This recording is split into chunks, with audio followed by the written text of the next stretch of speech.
he wanted to know where Petrosina was buried. Now they really picked up the stuff and started to know. And I said, wait a momento, I just want to see where he's killed. Ernest Borgnine guardó silencio sobre la coprotagonista que convirtió su vida en una miseria durante más de 60 años. De repente, han salido a la luz informaciones inquietantes sobre lo que ocurrió en el plató. Sin embargo, la revelación más chocante no solo está relacionada con asuntos profesionales, fue a un nivel muy íntimo. Hoy es el día en que por fin sale a la luz la verdad sobre la mayor rivalidad de Hollywood. El viaje que Ernest Borgnine emprendió para llegar a Hollywood no fue nada típico. ¿Qué se desvelará? Únase a nosotros para averiguarlo. ¿Y tú, conoces la leyenda de Ernest Borgnine? Deja una A en los comentarios si es así. Vida temprana y carrera profesional. Nació en Hamden, Connecticut, en 1917 con el nombre de Hermes Ephron Borgnino. Su familia había emigrado a Estados Unidos desde Italia con la esperanza de alcanzar el sueño americano. Su vida, sin embargo, dio un giro imprevisto antes incluso de que tuviera la oportunidad de establecer recuerdos de la zona que le vio nacer. Su madre y su padre se divorciaron cuando él tenía solo 2 años. Los 5 años siguientes los pasó en Italia, donde se sumergió por completo en un nuevo entorno durante el tiempo que su madre le trasladó allí. Carpi, cerca de Módena, fue su hogar. Solo hablaba italiano y se sumergió en la cultura de la región como si hubiera nacido allí. 1923 fue el año que trajo otra revolución. Tras la reconciliación de sus padres, la familia regresó a Estados Unidos. Pero este traslado no se limitó a un simple regreso a casa. Empezar de nuevo era el tema que nos ocupaba. Charles fue el nombre que su padre cambió de Camillo a Charles. El apellido familiar, que antes había sido Borgnino, se redujo a Borgnine para adaptarse a la cultura y parecer más americano. Para el joven Ernest, este cambio de identidad fue solo el principio de una serie de cambios que definirían su futuro. Mientras Borgnine crecía en New Haven, Connecticut, tenía poco interés en dedicarse a la interpretación. No era el joven que fantaseaba con Hollywood o se colaba en los cines para ver películas y películas. Su atención se centraba en los deportes y disfrutaba con la intensidad de la competición. En su anuario del último curso del instituto no aparecía ninguna mención al teatro o al arte dramático. En ese momento, no había indicios de que fuera a aparecer alguna vez delante de una cámara. Sin embargo, el destino le tenía reservado otro camino, que comenzó en la Marina de los Estados Unidos. En 1935, poco después de graduarse en el instituto, se alistó en el ejército.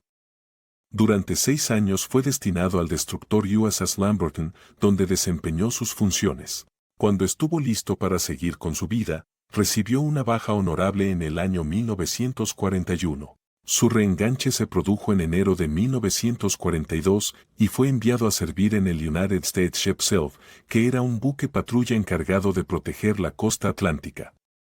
Esta guerra le cambió. Le hizo más sobrio. Le proporcionó un sentido de la disciplina, así como una profunda comprensión de la camaradería, que más tarde desempeñarían un papel importante en la forma en que retrató a los personajes militares en la pantalla.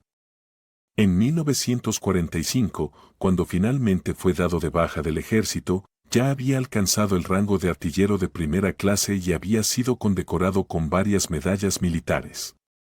Su carrera estaba a punto de convertirse en la Marina. Contempló la posibilidad de volver a alistarse otros 10 años con gran seriedad. Es posible que Hollywood nunca hubiera oído hablar de él si lo hubiera hecho. Después, sin embargo, su madre hizo una declaración que permaneció en su mente. Ella le aconsejó que probara suerte como actor. A partir de esa idea, todo cambió. A primera vista, actuar parecía una decisión extraña. No solo carecía de experiencia y contactos, sino que tampoco tenía ni idea de cómo empezar. Sin embargo, eso no le desanimó. Tras matricularse en la Randall School of Drama de Hartford, se trasladó a Virginia y se hizo miembro de la organización Border Theater. No fue un comienzo especialmente deslumbrante. Un concepto sencillo pero peculiar impulsó la creación del Teatro del Trueque durante la Gran Depresión. Los particulares podían intercambiar comida por entradas. Por lo tanto, a los intérpretes se les compensaba con frecuencia en veguerías en lugar de en metálico. A Borgnine no le importaba. Para actuar noche tras noche, aceptaba cualquier papel que pudiera manejar. Si no estaba actuando en el escenario, se le podía encontrar trabajando entre bastidores, pintando decorados, reparando trajes e incluso limpiando los baños. Una noche, mientras actuaba, tuvo que perseguir a un pollo vivo por el escenario. Todo el público gritó y se rió cuando el ave salió volando entre la multitud y empezó a aplaudir a rabiar. Era una situación caótica, pero aprendió algo muy valioso de ella. Pudo adquirir las habilidades necesarias para improvisar, interactuar con el público y transformar una situación miserable en algo entretenido. También tuvo la oportunidad de observar y aprender de futuras estrellas como Gregory Peck y Patricia Neal mientras trabajaba a su lado. Y entonces llegó su momento de gloria. Con la ayuda de Tennessee Williams, le dieron el papel de The Glass Menagerie. En su mente, era una persona desagradable. Nadie del público estaba de acuerdo. Después de la actuación, la gente empezó a prestar atención a lo que estaba pasando. La actuación fue un éxito. En 1949, actuó en Broadway. Su primera actuación fue en Harvey, una obra que lleva mucho tiempo en cartel y está protagonizada por el legendario actor James Stewart. Llegar hasta allí, sin embargo, no había sido una tarea sencilla. Los directores de casting no sabían qué hacer con él. Por otro lado, su expresión era demasiado humorística para el drama y demasiado cruel para la comedia. A primera vista, parecía que nadie sabía dónde encajaba, pero Harvey desafiaba sus suposiciones. En su papel de enfermero, Borgnine descubrió su posición en el escenario observando cada acción de Stewart y adquiriendo conocimientos de ella. Llevaba un cuaderno en el que anotaba sus observaciones, estudiaba cómo Stewart pronunciaba las líneas y aprendía el oficio en tiempo real durante toda la representación. La obra se representó 1775 veces, lo que le proporcionó la constancia que necesitaba. La televisión llegó entonces a la puerta. Fue en 1951 cuando debutó en televisión en la serie de ciencia ficción de bajo presupuesto Captain Dario and his Dario Rangers, en la que interpretaba el papel de un villano. Aunque no era uno especialmente destacado, bastó para que se fijaran en él. Como Columbia Pictures vio su potencial, le ofreció un modesto papel en la película The Whistle at Eaton Falls. Aunque no fuera gran cosa, era un paso en la dirección correcta. De aquí a la eternidad, estrenada en 1953, fue la película en la que debutó. Anteriormente, había servido en la Marina de los Estados Unidos durante 10 años. Gracias a esa experiencia, encajaba a la perfección en las tareas militares, pero nada podría haberle preparado adecuadamente para el papel del sargento Fatso Judson. A diferencia del auténtico Borgnine, conocido por su dulzura, el personaje era despiadado y sádico. No se parecía al verdadero Borgnine. Al principio, Sinatra tenía ciertas reservas sobre la capacidad de Borgnine para encarnar a un personaje tan aterrador, pero una vez iniciado el rodaje, esas reservas se disiparon rápidamente. En cuanto al personaje, Borgnine se sumergió por completo en él. Para conseguir el estado de ánimo adecuado, pasó muchos días solo. Con las cámaras rodando, se transformó en una persona completamente diferente. Debido a la naturaleza convincente de su actuación, Sinatra no entabló conversación con él fuera de cámara durante varias semanas. Ni siquiera los miembros del equipo le evitaban. Sus compañeros de reparto no fueron los únicos que se vieron afectados por la intensidad del papel. Siguió pensando en ello mucho después de terminar el rodaje. Al cabo de un rato, reveló que había tenido pesadillas sobre el escenario durante muchos meses. La respuesta del público fue aún más contundente. Porque debe causa fueron incapaces de diferenciar entre el actor y el personaje, algunas personas se sintieron tan turbadas por su interpretación. Sufrió mucho a causa del trabajo, pero le convirtió en un actor famoso. 2 años más tarde, volvió a sorprender a Hollywood. Esta vez, no interpretaba a un villano en el papel. Durante Marty, interpretó el papel del típico carnicero que busca el amor. Se podría decir que era el polo opuesto del gordo Hudson. Se utilizó un presupuesto de unos $343,000 para producir la película, una cantidad inaudita para una película que acabaría ganando el premio a la mejor película. Sin embargo, Marty consiguió conectar con el público de una forma que nadie esperaba. Borgnine recibió el premio al mejor actor en los Oscar de 1955. A los 38 años, se convirtió en uno de los intérpretes de más edad en ganar un premio por un papel principal en su primera película. El hecho de que fuera capaz de imponerse a superestrellas de Hollywood como James Dean y Spencer Tracy es aún más asombroso. Su discurso de aceptación fue directo. Reconoció que su madre fue quien le inspiró para dedicarse a la interpretación.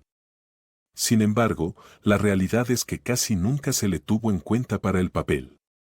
El director original, Delbert Mann, se inclinaba por Rod Steiger, que ya había interpretado a Marty en una adaptación televisiva.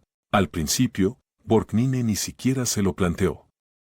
Tras un encuentro accidental en una fiesta en Hollywood, aquello acabó siendo distinto. Gracias a su capacidad para cautivar a los productores, estos decidieron concederle una prueba de pantalla. Una declaración posterior de Mann afirmaba que Honest Borgnine no actuó en Marty, ya que su interpretación era muy natural. Como Marty, lo era. No fue simplemente el trabajo lo que alteró también su carrera. Para Hollywood supuso un cambio radical, ya que demostró que las películas no necesitaban grandes presupuestos ni actores famosos para ganarse al público. Borgnine nunca se limitó a un solo tipo de papel. Su interpretación del general Borden en la película La docena sucia, que se convirtió en un fenómeno cultural, tuvo lugar en 1967, cuando tenía 50 años. Se empeñaba en realizar todas sus acrobacias, incluido un peligroso salto desde un tren a toda velocidad con sus propios pies. Su resistencia asombraba a sus compañeros de reparto más jóvenes, como Lee Marvin y Charles Bronson, entre otros. En la película The Wild Bunch, considerada uno de los westerns más violentos jamás producidos, volvió a asombrar a los espectadores 2 años más tarde. Su personaje, Dutch Engstrom, era un individuo cruel que, por alguna razón, resultaba entrañable. Había una escena que sobresalía de las demás. Mientras todo sucedía, el ascenso de Honest Borgnine a la popularidad en televisión estuvo lleno de giros inesperados. El programa de televisión McHale's Navy fue el que le dio su gran oportunidad. La serie se emitió durante 4 temporadas y le convirtió en una figura muy conocida.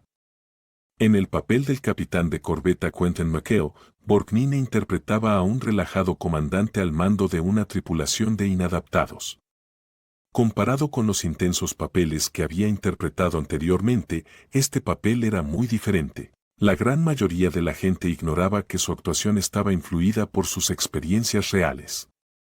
Su estancia en la Marina durante la Segunda Guerra Mundial transcurrió en el USS Self, donde sirvió durante varios años. Gracias a ello, era capaz de actuar con un innato sentido de la seguridad en sí mismo, incluso cuando la actuación era de lo más ridícula. Sin embargo, McHale's Navy no fue solo una fuente de diversión y éxito sin esfuerzo. En el plató de Borgnine se produjo un grave accidente durante la segunda temporada de la serie animada. Durante las 3 semanas que duró su recuperación, el rodaje tuvo que suspenderse. Tras su regreso, su compromiso fue aún más firme que antes. Además, ese mismo año fue nominado a un Emmy por su interpretación del papel. La obra influyó en acciones militares reales totalmente imprevistas. En un documento confidencial de 1965 se descubrió que la Marina de los Estados Unidos había consultado con los autores del programa de televisión. Algunas autoridades pensaron que el innovador enfoque de McHale para la resolución de problemas podría ser aplicable en el mundo real. La consecuencia final fue una serie de ejercicios de entrenamiento naval llamados Operación McHale, que se inspiraron en la actuación de la Marina. Aunque los detalles de dichos ejercicios siguen siendo clasificados, es inconcebible que una comedia pudiera haber afectado a la estrategia militar. La carrera televisiva de Borgnine siguió evolucionando de un modo que nadie podía prever. En 1984 interpretó el papel de Dominic Santini en la serie de televisión de acción Airwolf, sobre un helicóptero del futuro. Aunque en aquel momento tenía 67 años, no se permitió bajar el ritmo. Incluso realizó un gran número de sus acrobacias. Luego le dieron un papel que le dio a conocer a una generación completamente nueva. En Bob Esponja Pantalones Cuadrados aparece el hombre sirena. Fue su nieto, que era un gran fan del programa y el que empezó todo. El joven insistía una y otra vez en que debía salir en ella. Una noche de 1998, Borgnine sacó el tema durante una reunión benéfica. Había un directivo de Nickelodeon presente y le pidieron que recitara unas líneas allí mismo. Realizó la actuación que le valió el trabajo a pesar de que no tenía más que una servilleta para utilizar como guión. A lo largo de 13 años, el hombre sirena apareció en 17 episodios, convirtiéndose en uno de los favoritos de los fans. Los creadores del programa incluso incluyeron algunas referencias a la época real de Borgnine en la marina en el lenguaje del personaje. En 2012, apenas 2 semanas antes de fallecer, participó en su última sesión de grabación. Aunque tenía 95 años, siguió trabajando, lo que le convirtió en uno de los actores de doblaje de más edad que seguía actuando en aquella época.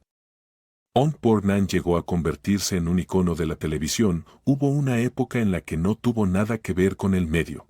Le ofrecieron el papel principal en The Real McCoys en 1956, justo después de haber ganado el Oscar por su interpretación en Marty. Ante la prensa, declinó la oferta, declarando que la televisión es una moda pasajera. Nunca será sostenible. En aquella época, la mayoría de las estrellas de cine consideraban la televisión un nivel inferior. Esta mentalidad cambió en el año 1961. Conoció a un niño que se enfrentaba a una enfermedad mortal mientras asistía a un acto benéfico. El joven le informó de que ver sus películas mientras estaba en el hospital le proporcionaba mucha felicidad. Borgnine cayó fulminado en ese momento. De repente, comprendió que la televisión era algo más que un simple entretenimiento. Era capaz de conectar con la gente de una manera que las películas no lograban. The Real McCoys ya era un éxito cuando decidió que quería trabajar en televisión y Walter Brannan interpretaba el papel principal. Borgnine aprendió una valiosa lección de aquel rechazo. Pocos meses después, se le presentó la Armada de McHale y aprovechó la oportunidad. En un momento posterior, reconoció que se había equivocado con respecto a la televisión. Por el contrario, el tamaño de la pantalla es irrelevante. La magnitud del corazón del público es el factor más importante. Es imposible olvidar las actuaciones que Borgnine ofreció a lo largo de toda su vida, sus matrimonios y la coprotagonista que no le gustaba, pero su vida sentimental fue igual de agitada. A la edad de 95 años, había contraído 5 matrimonios diferentes. Mientras que algunos matrimonios acabaron en dolor, otros en controversia y uno en devoción duradera, otros terminaron en escándalo. Antes de hacerse famoso, ya estaba casado con su primera esposa, Rhoda Cummins. En 1949 se casaron y en 1952 tuvieron una hija llamada Nancy. Durante 10 años, construyeron una convivencia, pero Hollywood provocó un cambio radical. El matrimonio de la pareja empezó a desmoronarse cuando la carrera de Borgnine empezó a despegar. Todo terminó en 1958. Una actriz mexicana llamada Kerry Jurado, reconocida por su fogosa personalidad tanto en la pantalla como fuera de ella, fue la persona con la que comenzó el siguiente capítulo de su vida amorosa. En 1959 se casaron, pero su relación no fue nada tranquila. Además de acaparar titulares, sus conflictos a veces desembocaban en enfrentamientos públicos debido a su intenso entusiasmo. Llegaron a su límite en 1963. Un matrimonio más que terminó y una cosa más que se aprendió. Luego vino el que fue el más corto y notorio de todos. En 1964, Borgnine se casó con Ethel Merman, una de las grandes de Broadway. Su relación duró poco más de un mes. Tras la boda, que tuvo lugar en junio, se fueron de luna de miel a Japón. Sin embargo, el viaje acabó siendo un fiasco más que romántico. Siguiendo a Borgnine allá donde iban, los fans se arremolinaban en torno a ellos. Merman, que estaba acostumbrada a ser el centro de atención, experimentó sentimientos de abandono. A pesar del paso del tiempo, la ansiedad seguía aumentando. En Tokio, las cosas se salieron de madre. Al cabo de un rato, los testigos describieron haber oído una furiosa discusión que retumbaba por todos los pasillos de su hotel. Cuando terminaron las vacaciones, Merman había llegado a un punto en el que ya no podía más. Presentó la demanda de divorcio poco más de un mes después de dar el sí, quiero. Merman no volvió a sacar el tema del matrimonio. Su tranquilidad, en cambio, era la que hablaba por ella. 1978 fue el año en que publicó sus memorias. Mi matrimonio con Honest Borgnine era el titular de uno de los capítulos. Al pasar la página, anticipaban la lectura de un cuento. Lo único que descubrieron en su lugar fue una página en blanco. Sin pronunciar una sola palabra, fue una declaración que logró transmitirlo todo. Posteriormente, Borgnine confesó el dolor que le causó. Según declaró en una entrevista, la hoja en blanco me transmitió más información que cualquier cosa que ella hubiera podido escribir. Luego, Borgnine se casó con Donna Rancourt en 1965. La pareja tuvo 3 hijos, Diana, Christopher y Sharon. La duración de este matrimonio fue significativamente mayor que la de los demás. Sin embargo, en 1972 también se había divorciado. Entonces, por fin, descubrió a la elegida. En 1972, cuando Borgnine acudió a una fiesta en Las Vegas, le presentaron a Tove Tresnes, una empresaria noruega. Al principio, ella se mostró reticente, ya que conocía su reputación. Sin embargo, el carisma de Borgnine logró conquistarla. Se casaron en 1973 y fue la primera vez que tuvo verdadera estabilidad en su vida. Y Tove era algo más que su esposa. En todos los aspectos de su vida, fue su compañera. Tras la creación de su próspera empresa de belleza, Borgnine se convirtió en su más ferviente defensor. A raíz de su aparición en sus anuncios, llegó a bromear diciendo que era la mujer Avon de más edad de la industria. Su amor duró casi 40 años, más que todos sus matrimonios anteriores juntos. Borgnine solía decir que Tove fue la razón por la que siguió viviendo durante los últimos años de su vida. Apenas unas semanas antes de fallecer concedió su última entrevista, en la que declaró, «Tengo 95 años y sigo con fuerzas. Creo que se debe al afecto que siento por el personaje de Tove». El 8 de julio de 2012 falleció con ella a su lado, agarrada de la mano. Nunca volvió a verla. Le había costado muchos años de búsqueda, pero por fin había descubierto el amor que perduraría.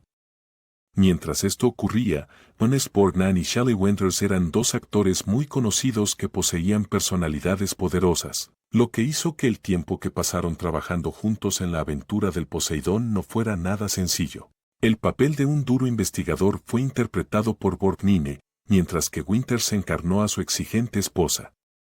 Al mismo tiempo que sus interpretaciones eran intensas, la relación laboral entre ambos estaba plagada de conflictos entre bastidores. Una estrategia que destacó por su dificultad fue la de Winters. Ella creía que debía tener una comprensión completa de sus personajes y con frecuencia abogaba por revisiones del guión. Cierto día, se presentó en el plató con un papel de 20 páginas que detallaba la historia de su personaje. Se mostró inflexible a la hora de cambiar las líneas para que se ajustaran a su visión. Como resultado de la resistencia de la guionista, Borgnine se encontró en una posición difícil en general. Después de algún tiempo, declaró que trabajar con Winters era difícil porque ella sentía la necesidad de microgestionar todos los aspectos. Cuando nos encontrábamos en un escenario submarino desafiante, nos enfrentábamos a la lucha más difícil. El personal de producción estaba preocupado por la seguridad de Winters, pero ella persistió en realizar sus acrobacias a pesar de la situación. A sus 51 años, quería demostrar que aún podía nadar como una campeona. Lo que se suponía que iba a ser un rodaje breve se convirtió en una larga e intensa jornada que duró 14 horas. Para que el director quedara satisfecho con la secuencia, hubo que filmarla 65 veces. Aunque las largas horas eran frustrantes para todos, incluido Borgnine, este mantuvo su profesionalidad. Pasado algún tiempo, se refirió a él como uno de los días más difíciles de su vida profesional. A pesar de las dificultades, la actuación de Winters no caerá pronto en el olvido. Su inquebrantable compromiso le valió una nominación al Oscar. A pesar de su enfado, Borgnine acabó reconociendo que los instintos de Winters iban por buen camino la mayoría de las veces. Es difícil e inesperado, pero no se puede negar su habilidad. Tener la oportunidad de colaborar con ella fue, en su opinión, un reto y un privilegio. En última instancia, los conflictos que surgieron entre ellos en el plató sirvieron para aumentar la intensidad de sus interpretaciones. Además, Ernest Borgnine siempre había sentido un gran respeto por Spencer Tracy, pero la experiencia de trabajar con él en Mal Día en Black Rock, en 1955, fue totalmente distinta. El primer día de rodaje tuvo lugar el 12 de julio de 1954 en Lone Pine, California. Aunque la temperatura superaba con creces los 100 grados, a Borgnine le molestaba un poco. Le preocupaba demasiado estar en la pantalla junto a uno de los intérpretes con más talento de Hollywood. A los 54 años, Tracy ya había ganado 2 premios de la Academia y era conocido por su forma directa de actuar. A los 37 años, Borgnine seguía demostrando su valía. Cada visión que compartían estaba teñida por la presencia de esa división de experiencias. Tracy tenía una habilidad especial para desequilibrar a sus otros actores. No solo se aprendía las frases de memoria, era difícil distinguir que estaba guionizado y que no, porque los alteraba, improvisaba y los pronunciaba con tal seguridad que era imposible distinguirlos. Los Borgnine no estaban acostumbrados a eso. Durante una situación de tensión, Tracy hizo una declaración totalmente inesperada. La escena era auténtica, y esa toma en concreto se utilizó en la versión final de la película. Ion Sturgis, el director, era partidario de rodar en tomas prolongadas que no se interrumpieran. Eso no supuso ninguna dificultad para Tracy, que es actriz. Fue una pesadilla para alguien como Borgnine, que estaba allí. El 17 de agosto, cometió 7 errores consecutivos con sus líneas que ocurrieron durante una secuencia importante. A medida que Tracy cometía más y más errores, su disgusto se hacía más y más evidente. A cada segundo, Borgnine parecía empequeñecerse. Sus actuaciones estaban impregnadas de la tensión que existía entre ellos. Cowley Trimble, un matón enloquecido y malhumorado, fue interpretado por Borgnine. Ion J. M. C. Cready, un hombre que no se arredraba, era el personaje que interpretaba Tracy. Muchas de sus escenas juntos tenían previamente mucho peso. La escena de la pelea que tuvo lugar en el café del pueblo fue mucho más intensa. Esta pelea, que tuvo lugar el 23 de agosto, se convirtió en una de las secuencias más memorables de la película. Fue rodada mientras interpretaba el papel de un veterano militar con una sola arma. Tracy tuvo que derrotar al personaje de Borgnine por puro talento. Había un Borgnine más grande en el mundo real. Pesaba alrededor de 210 libras y medía 5 pies y 9 pulgadas.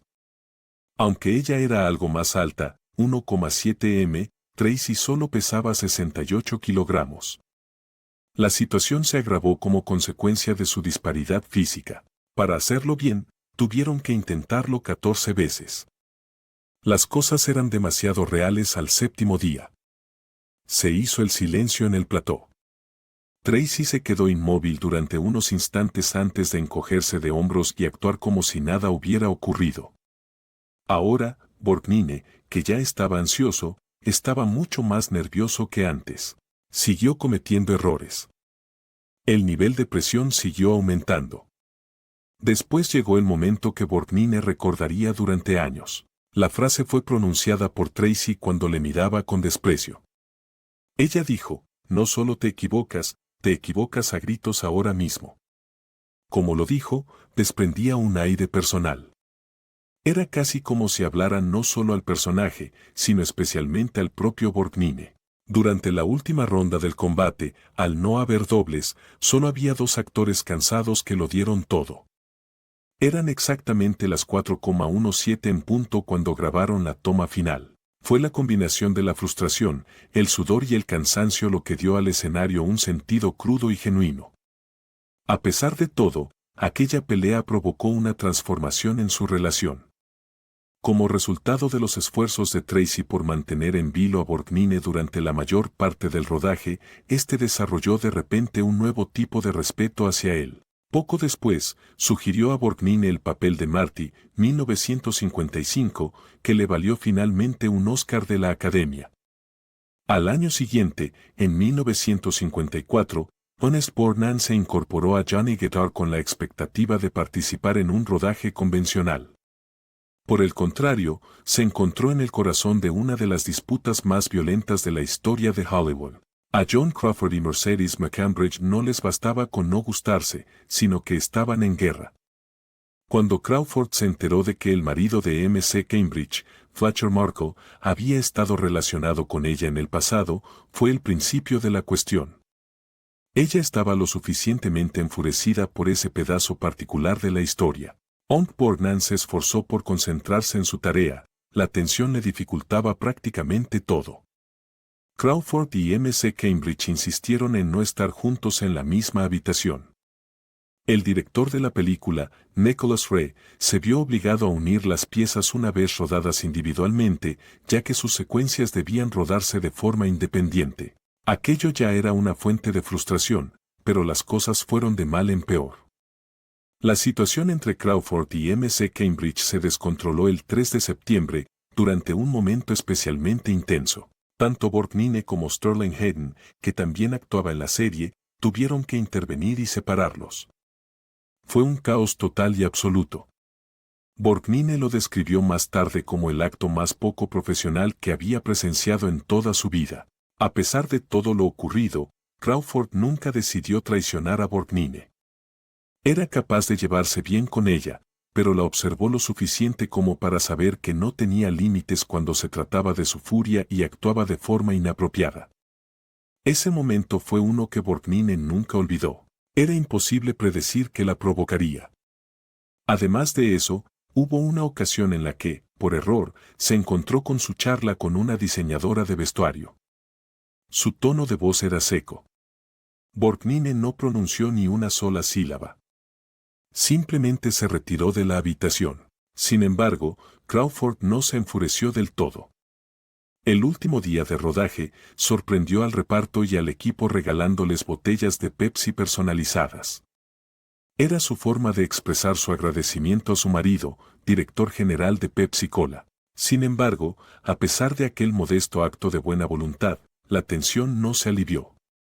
Transcurridos varios años, Borgnine llegó a reflexionar sobre el suceso con una sensación tanto de asombro como de perplejidad. Gracias por vernos. Espero verte en los próximos vídeos.